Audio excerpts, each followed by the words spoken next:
Freedom's Flame. At the time, this was a really interesting warbond, because instead of something more broad, like Steeled Veterans or Polar Patriots, this warbond focused on one thing and one thing only: fire. This was really exciting, until the whole flamethrower nerf situation, but that's a story for another day. We're talking about Freedom's Flame as it is now, and whether or not you should consider getting it. Starting off on page 1, we have the SG-451 Cookout. This is a great pump shotgun, definitely one of my favorites out of any Punisher variant. This is of course an incendiary shotgun, but it deals pretty good damage right off the bat.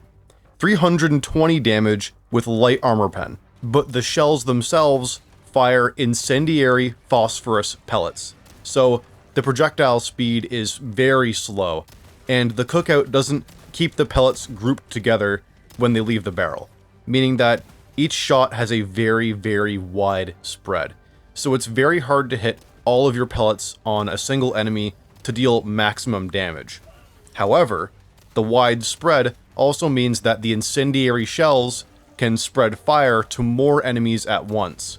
The cookout is great for spreading fire and dealing damage to a crowd of enemies. You still want to be in relatively close range when you fire it.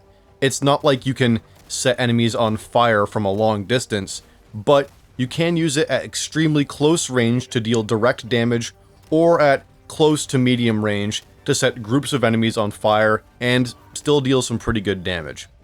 If you're going against the bugs, or any other group of melee enemies, the cookout is a really great choice for crowd control and damaging groups over time. It's one of my favorite incendiary weapons for sure. Page 1 also comes with an armor set, the I-09 Heatseeker armor set. This is a pretty cool armor set. It's very, well, red, so it's pretty flashy compared to some other armor sets, but it still has all the pouches and straps you would expect from a Helldivers armor set. I really like the helmet in particular. You have the breathing mask with that badass visor on the face, and the top part of the helmet looks like something very old, something out of World War I or World War II. It just looks really cool in my opinion. This is a light armor set, 50 armor in particular, and it comes with the inflammable passive. This is one of the simplest passives in the game.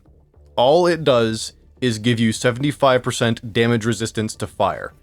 While it is the best passive for a fire-based loadout, it could be a lot better. Keep in mind that the damage resistance is the only perk you get from this passive. Meanwhile, the kill zone armor gives you 50% damage resistance to fire, gas, acid, and electric damage. And the armor from the new warbond, Dust Devils, does the same thing with 40% damage resistance to all of those damage types, while also giving you better throwing distance. Inflammable should make you totally immune to burning, or they could simply increase the damage resistance that you get from it, because it's a fine passive, but it's so one note that it should really specialize in making you nearly immune to fire damage as a whole. If you're speccing purely into that, you should get a lot more. I mean, even the gas armor from chemical agents, that gives you like 90 or 95% resistance? And the armor from Cutting Edge gives you 95% damage resistance to electric damage. So it's just not, it's not all there. And I think being immune to burning would be a really good perk for these armor sets, and it would fit with the themes of the warbond. So it's a fine passive. It's the best passive for a fire loadout, but it could be a lot better. Page 1 also has the Big Stretch Victory Pose.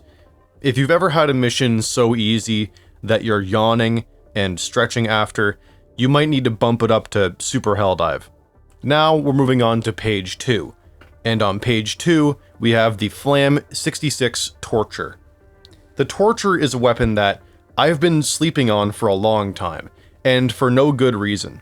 It's actually better than the standard flamethrower in a lot of ways. They both deal virtually the same damage, so there's no difference there.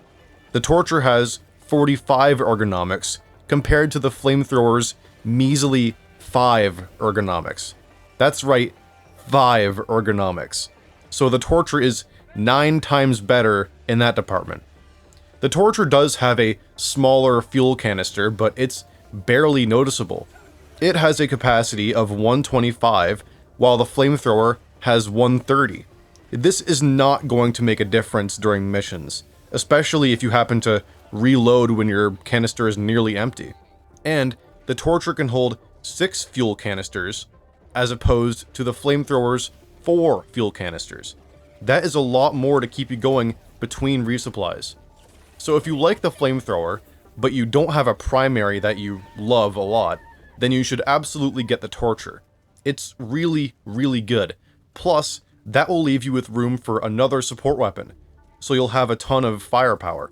No pun intended. But you can take the Torture primary and combo that with like a machine gun, and then you end up with 2 very powerful weapons, so this is a pretty viable strategy in my opinion. Page 2 also comes with an armor set. The I-102 Draconaut armor set. Apart from having a badass name like Draconaut, this armor is pretty cool in its own right. The armor itself is pretty nice, mostly standard stuff, but the actual suit underneath the armor is clearly the same material as those fire protection suits, those like hot suits, which I think is a really great touch.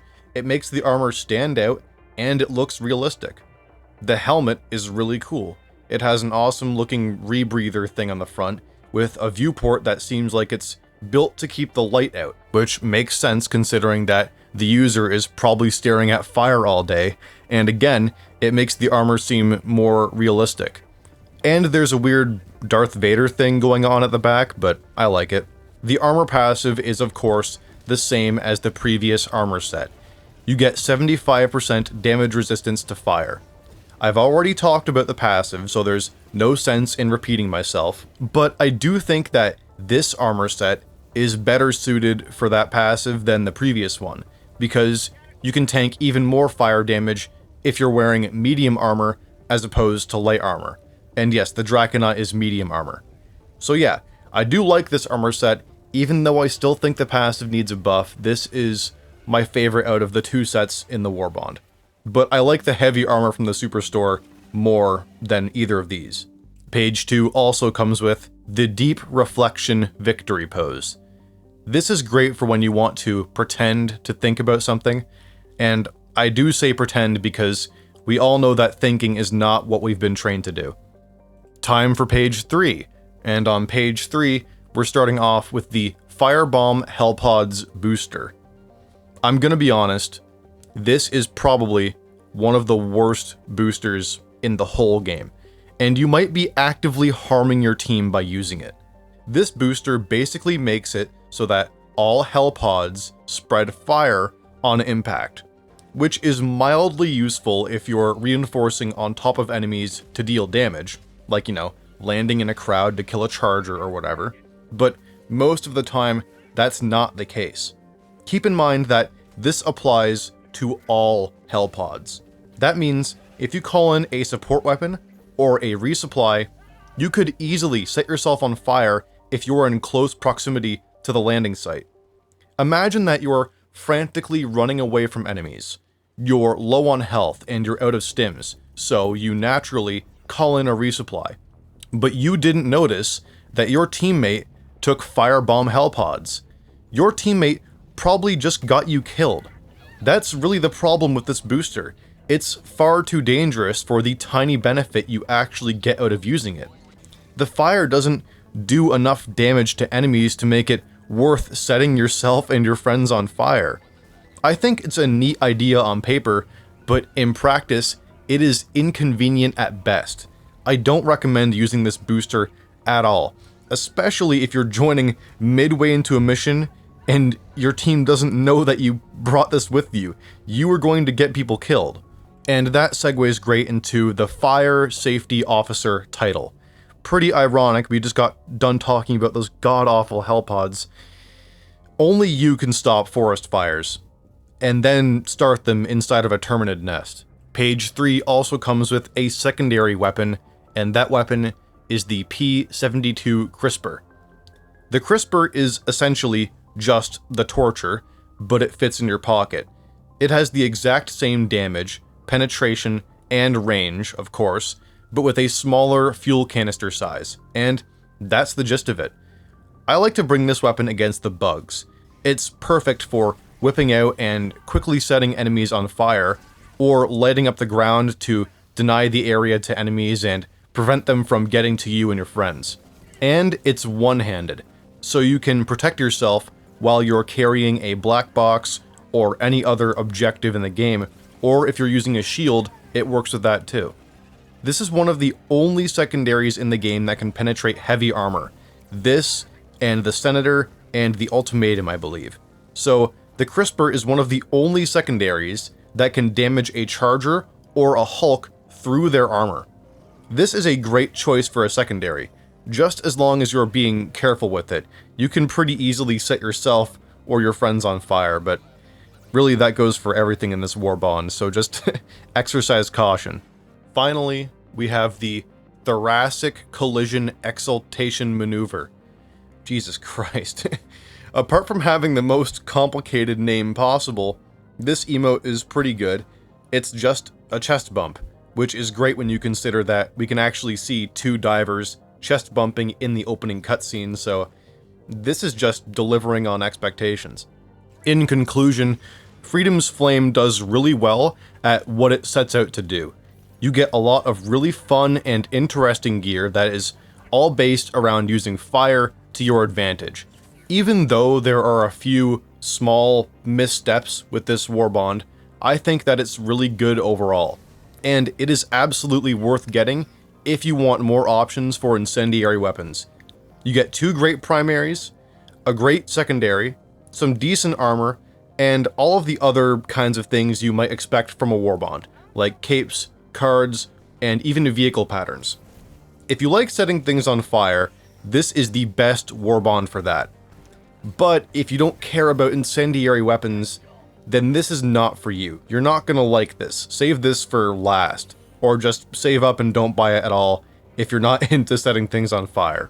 Either way, make sure that you're being careful with fire weapons. They can easily hurt you and your team, and remember to never use firebomb hell pods unless you're a sadomasochist. But what do you think about Freedom's Flame? Is it good? Is it great? Do you like fire? Do you like setting things on fire? Let me know in the comments down below, and make sure to like this video if you enjoyed watching. Subscribe for more videos on Helldivers 2, and consider becoming a channel member. And that's all I have for today, so this is the SES Prophet of Dawn signing off.